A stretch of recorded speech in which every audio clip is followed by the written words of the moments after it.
Welcome to Idle Red Hands Weekly. I'm Jeremy. I'm Chris. So this week on Idle Red Hands Weekly, Twilight 2000 is confirmed. CMON is making graphic novels. Never Going Home physical books are on the way. New edition of 40K. Xas Irkalla and Nemesis Lockdown. So let's get started. All right. I know about 50% of those. Okay, good. Last week I mentioned that there was going to be a new version of Twilight 2000. Okay. And I didn't have any details, like who was producing it or anything. That's kind of the post-apocalyptic 1980s-ish it's like, RPG. Yeah, it's like the one where you got to I think I own a copy, and you have to track absolutely everything down to the bullets in your gun. Right. Forbidden Lands, I think, was inspired a bit by that, really? The survival mechanics. Okay. Where people, especially in the comments for our review, talked about they really like the resource management of Twilight 2000, and it reminded them, but it's a little bit more scaled down. No, the Forbidden Lands was like a scaled down version. Okay. Yeah, a little bit easier version of that because you were just doing rolls instead of actually counting bullets. No, the reason I know about Twilight 2000 is I think the only official Cadillacs and Dinosaurs RPG is a hack or based on Twilight 2000. And I picked it up, said, who wants to count bullets in a game about driving cars through herds of dinosaurs? Right. No.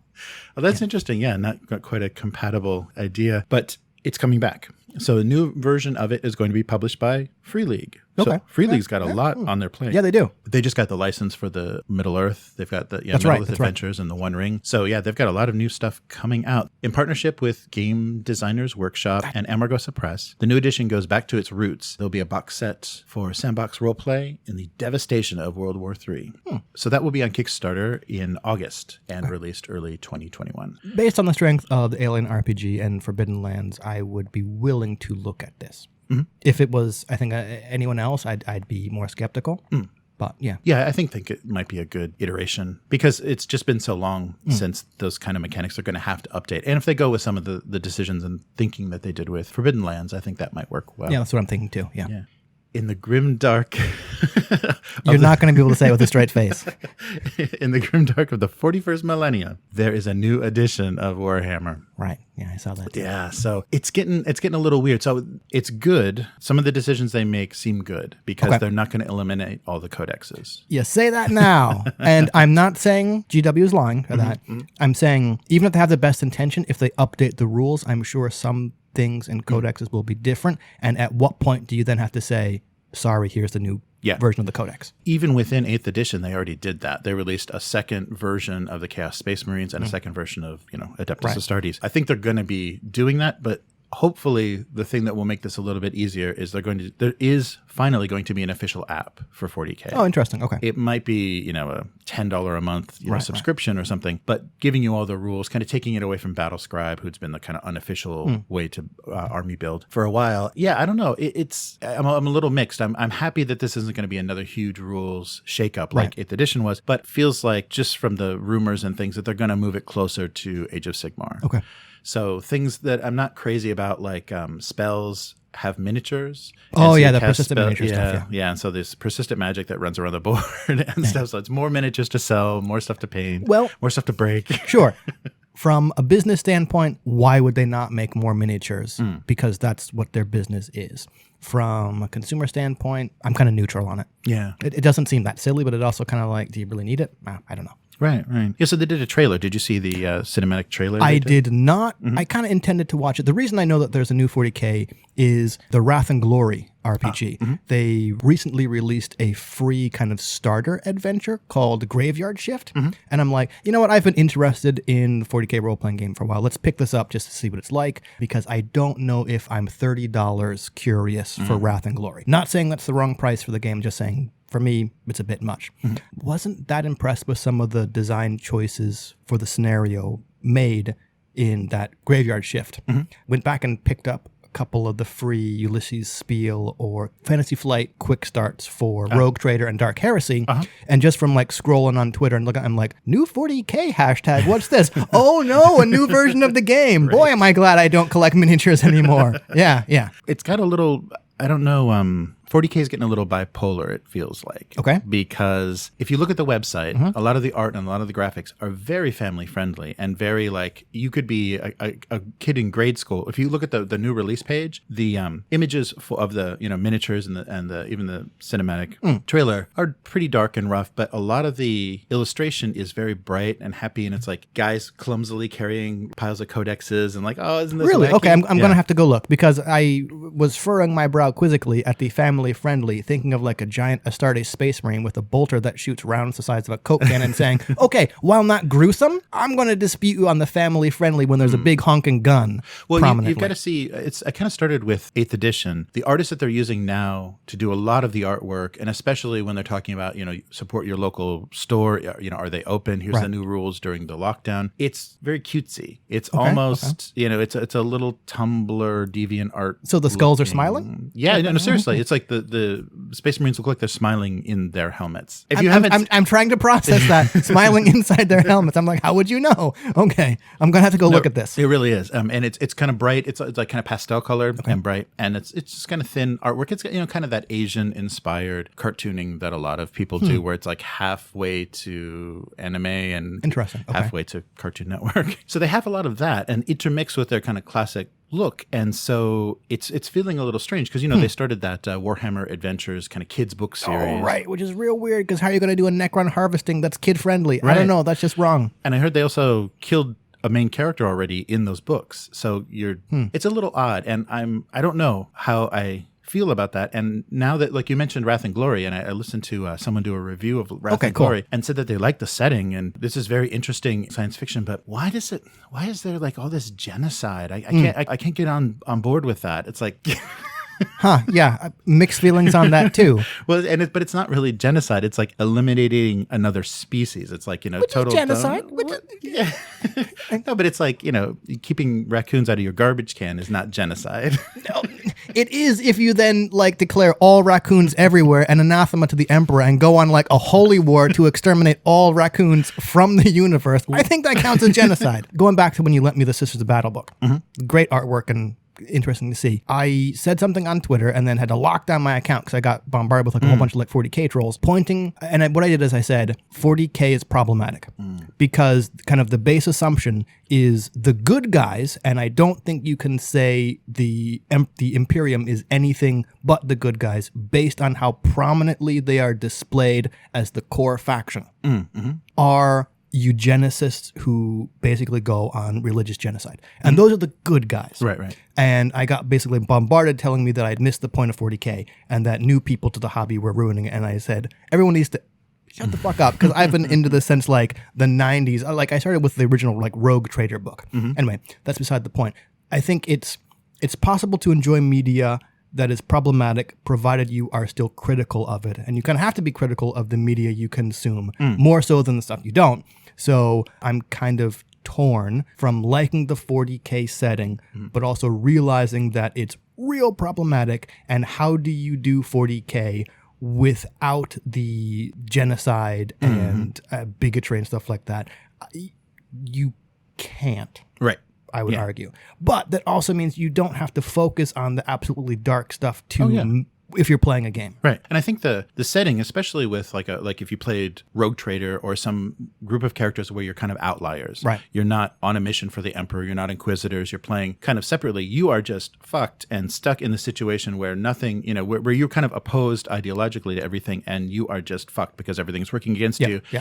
But I mean, I think the inspiration for 40K, I think it's good, grim, dark escapism, and there doesn't need to be another iteration. There doesn't need to be a kind of family-friendly version. It doesn't need to be made more mild, because the inspiration is the Roman Empire, the Crusades, the Christian Crusades in the Middle East, and that's ugly stuff. And kind of confronting that ugliness and realizing that that's basically all part of every aspect of human history is, I think, a good way to kind of have things in your head. You don't have to be good. You don't have to, be playing something that is morally acceptable because this is escapism and it's just kind of messing around. That's why there's, chaotic evil in D&D, so you can do things that you wouldn't do as a regular person, and not because you're trying to get out your inner murderer or your inner racist or whatever, but you're just trying to I don't know, come to terms with some difficult stuff. I mean, I think 11th hour or the 5 minutes to midnight of 40K is great because you're all fucked and you're all going to die. So, at the end of and they've been saying that for 41,000 years. They're on the 9th edition, so I don't know how close we are.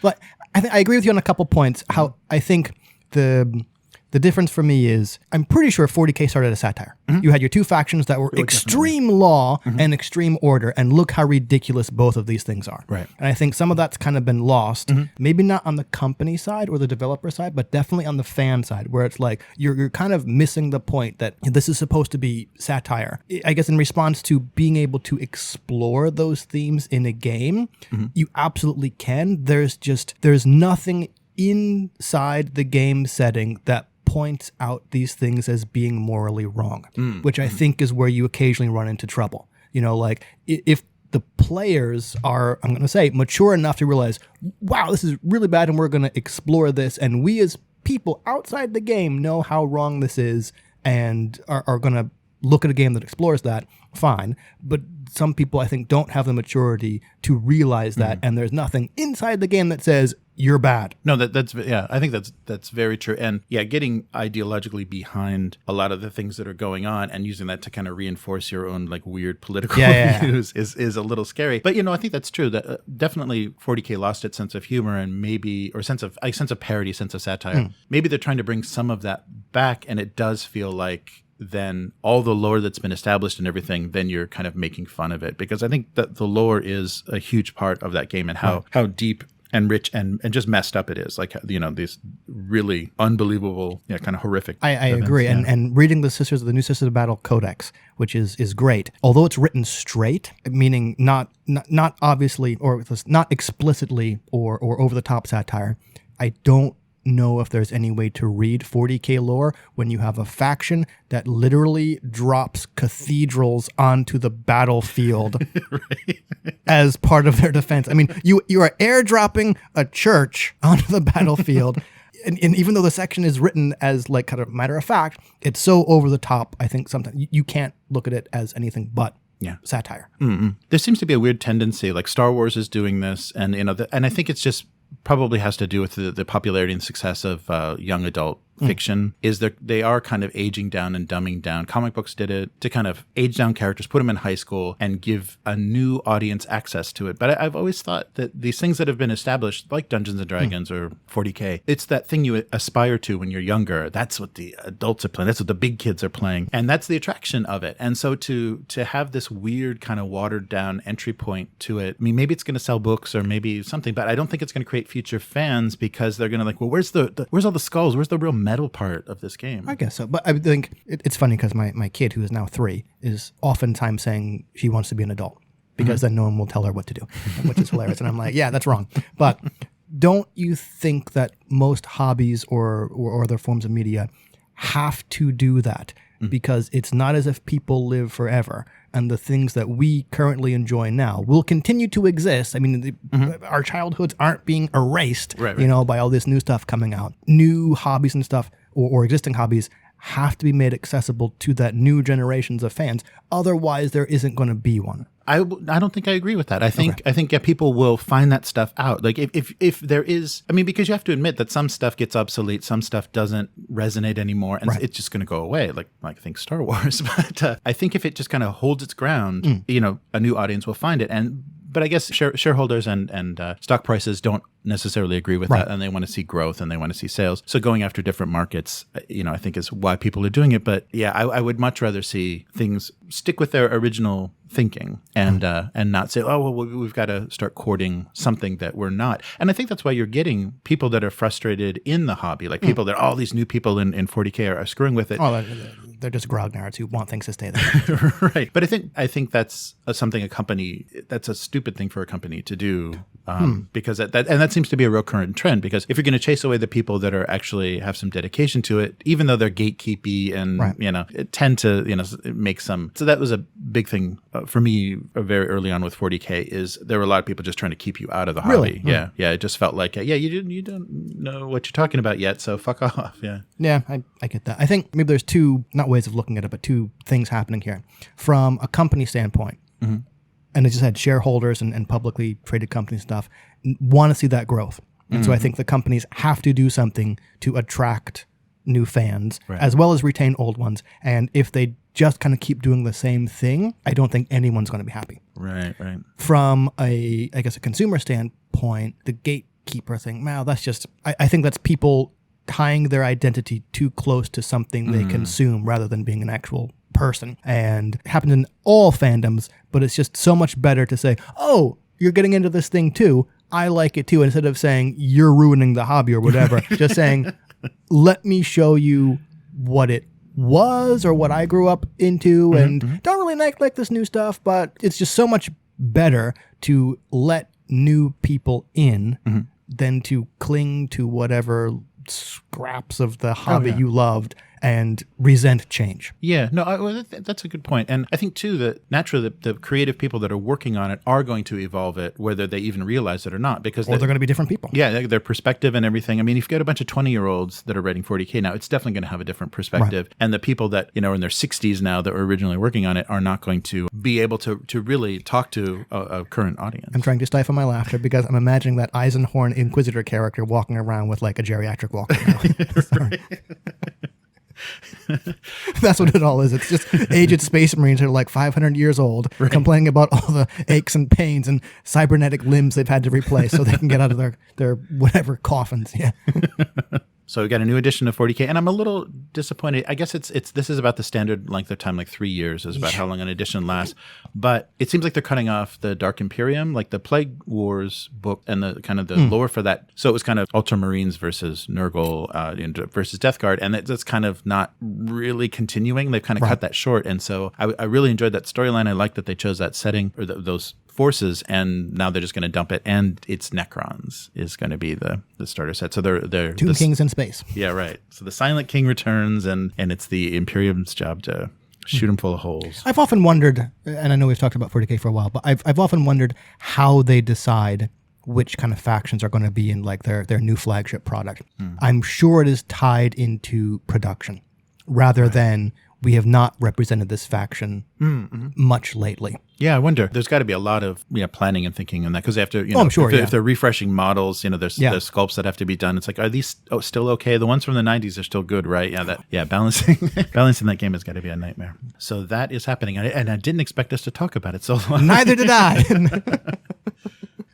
During this break, I've been taking a look at a lot of stuff on Drive-Thru RPG, and something that I ran into that really I haven't completely gotten through it, but the system was really intriguing to me, and it was very dark. It's a very nasty setting. So I'll read a little bit of the kind of the setup for it. And it's a tricky one to pronounce, and the logo itself is very metal. It looks like some kid drew it on his notebook in the 70s. But Xas Irkalla by James Vale and Atramentus Games. So this was originally kickstarted in 2017, and it's a very dark fantasy. I mean, it has, in the more modern context, it feels very Dark Souls, like the game. So you're just kind of this soul that is in this place, and you don't know what's going on. You're kind of like regaining memory, regaining a place in the world. Suffer a blackened birth into a desolate land of surreal horror, a world wounded by psychic warfare, mind control cities, interdimensional labyrinths, and wasteland tribes. You are an alien here, the last survivor of your species. Your existence must be earned. That sounds happy. So it's pretty intense. And the thing that the book itself starts out with a huge piece of fiction that is giving you the setting. But then when you get to the system, you're like, okay, wait a minute, there is something here. They break up the system into a few different things, and so the strain system is what they call it. So the strain system is I've heard of this. Been around for a while, so this is nothing new, but it sounded really intriguing. So it's D10s. It's a system that blends narrative storytelling and combat simulation. So they have two kind of different things. So the primary mechanics in the game are doom and stress. So players press their luck to succeed at actions, but risk gaining stress, and then doom. So doom is the character's kind of internal death clock. So you have from 0 to 9 stress. Any points over 9 stress contributes to your doom. So you're constantly rolling against that every point you go over adds 5 points to Doom, and Doom is basically a percentage of a chance that what you fail at doing is going to kill you. Interesting. Okay. So it feels a little bit like Powered by the Apocalypse, D10 version, but it's constantly changing, like your odds, and you can do things to reduce your stress, hopefully not eliminate Doom. But they also then have a mechanic where if your character is killed, you lose all of your already spent XP, but the XP you haven't spent is inhabited in the new character. So you can kind of keep rolling. Interesting. Forward. Do you think that encourages people to not spend XP?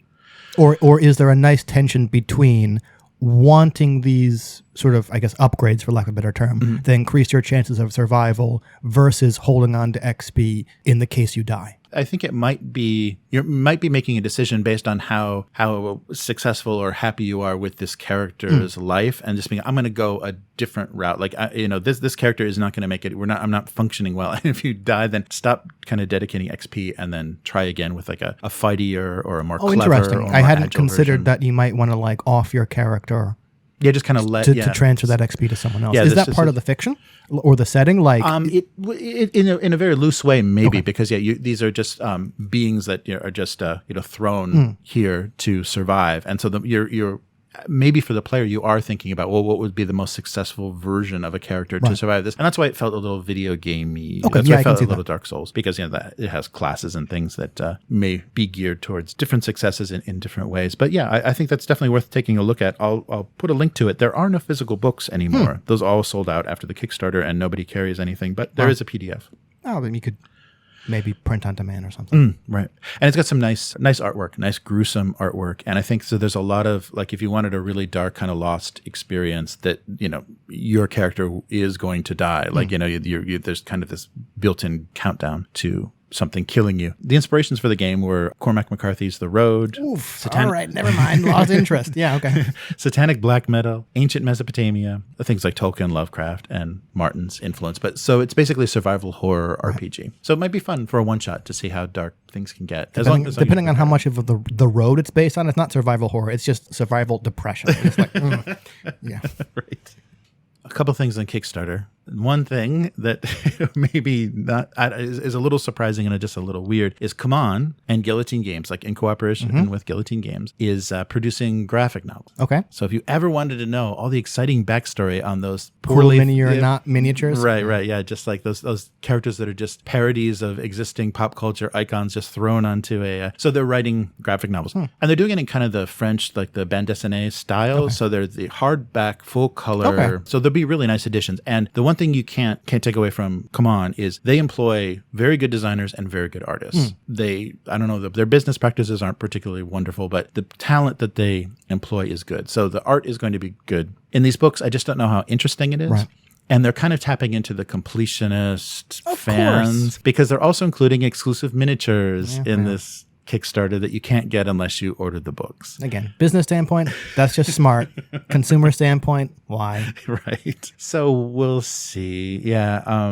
So I'm not incredibly excited about it because it's Zombicide, Cthulhu Death May Die, and the sci-fi version of Zombicide that they're doing this original round of. It's nothing very exciting, but if you play any of those games and you want every single you must have the stuff. Yeah. Then you got to buy the books. So we'll see. I mean, I'm sure the artwork is going to be great, but who knows what the writing's going to be like, especially if it was like translated from French or whatever. Well, if they have good artists and designers, maybe they have good writers too. We'll see. But something a little bit more interesting was Nemesis Lockdown. So the game kind of basically Aliens, the generic version of Aliens, coming back with a expansion, but it's a standalone expansion. So you can play it completely by itself. Oh, okay, interesting. Or you can kind of mix it in. And they said just about all content from previous expansions and the core version of Nemesis can be incorporated into this new version of the game. More survival horror, but it's sci-fi this time. And so 1 to 5 players, co-op game. So they do great minis, and they also do that sun drop with a kind of directionally spray them if you don't want to paint them. Okay. They'll kind of give them a little tint for you if you want to play right out of the box and don't want to ever paint anything. So that Kickstarter is live, and I hope that the choice of name happened a long time ago. Yeah. I was thinking that too. And that this just wasn't inspired. Just unfortunate. Yeah. So Nemesis Lockdown is now on Kickstarter. Well, on the survival horror aspect, possibly sci-fi too, I'm currently trying to work on a RPG submission for the Wretched jam. Oh. Which, the Wretched and Alone Game Jam, okay. which is up on itch.io. It's hosted by Chris Bissett and Matt Sanders. Chris Bissett wrote a game called The Wretched, and it's a solo journaling TTRPG, so in my wheelhouse, that uses a deck of cards and a tumbling block tower. Ooh. And basically, it's Alien after Ripley ejects the alien from the life pod. Oh, wow. You're on a ship, it's damaged, you're the last surviving crew member, and there's something outside trying to get in. Oh, cool. So what you do is you're drawing cards from a deck, which give you writing prompts, and then also drawing or pulling blocks from the tower. If the tower falls, your ship collapses because it suffered too much damage. There's also a big fail state about the whatever's outside getting in, and if that happens, game over, you're dead. So you're encouraged to record either, they say audio log, because the idea is someone is going to pick up this log, and you're like, you start it by saying, this is flight engineer whatever, day whatever, last surviving member of whatever. And you kind of do that every day. And it's inspired a lot of other games, all with a fairly high chance of failure, because the game is about sort of a little bit of horror, isolation, but also perseverance in situations where you have a very low chance of survival. Doesn't always have to be death, because a bunch of the games submitted to this game jam don't necessarily mean you die. It just means things didn't go as you intended them to go. So I think there's something like 20 games that have been submitted to it now. Oh, wow. Everything from like a bad life coach guru to like being adrift on a ship with sharks circling the water to like exploring dungeons and all that kind of stuff. So it's a pretty wide theme. Right. And I'm working hard on a submission. Don't know if I'm going to finish it because submissions have to be in by June 13th. So there's still about 2 weeks. Can you guess what I'm doing? 80s slasher? No. Ooh, close. I was thinking about doing other stuff, and for some reason, the Brides of Dracula popped into my head, and I was like, I would not have run out of the castle if those brides were there. And I'm like, but I could totally make a game about it. Right. So you're essentially going to be Jonathan Harker in Castle Dracula trying to get out. Nice. Oh, cool. Oh, wow. Well, definitely. Even if you don't make the jam, we want to take a look at that. Oh, that's very cool. I've put up some pages on Twitter, and I'm using those design cut steels fonts and stuff. And so we'll see how that goes. Oh, excellent. It's a game that has inspired a lot of, not derivatives, but like hacks. And it's fairly easy to do. So if you want to, I'd say join that jam. Nice. Okay, yeah, we'll put a link to that so people can take a look at that. Excellent. Real quick, the last thing that I mentioned is so physical books from the World War I, kind of the Eldritch World War I. It's alternative occult Great War. Those books are coming. So Never Going Home by Wet Ink Games. I'm curious because these are the print on demand from Drive-Thru-RPG, and I'm curious about how the quality is compared to the Kickstarter. So I'll probably try to ask people that I know that have that. Oh, nice. Yeah. What the quality is like. Yeah. So it's something I'd definitely like to try out at the table, at least in a one shot, and then do a quick review of the games. And I was really happy. The shipping is incredibly affordable. Oh, nice. From Drive-Thru-RPG to Japan, which is rare because it's getting worse and worse everywhere. Yeah. Books I've ordered for print on demand from Drive-Thru-RPG, the recent ones were Ironsworn and Ironsworn Delve, and the quality of those is real good. Oh, good. But they're only black and white. Right. We'll take a look. Yeah, and this has got great art in it, and it's kind of inspired by the artwork, the setting was. So we will take a look. So where can people find you? On Twitter, as always, unless and until an executive order gets signed and that platform disappears. That's Hivemind, HYVEMYND. Just look for the pinned tweet that's like a big red cover that says Castle Dracula. Excellent. And I do a weekly single panel gag cartoon. You can find that on both Twitch and YouTube. Abusecartoons.com is the website. And if you want to read the archive of those cartoons, it's gocomics.com/domesticabuse. And that's all for this week. So if you'd like to find Idle Red Hands, you can subscribe to the podcast at idleredhands.com. Follow us on Twitter at idleredhands. And if you want to get involved and support what we're doing and see more of it, visit patreon.com/idleredhands. That's all for this week. We'll be back again. Later, mortals. Bye.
of a call.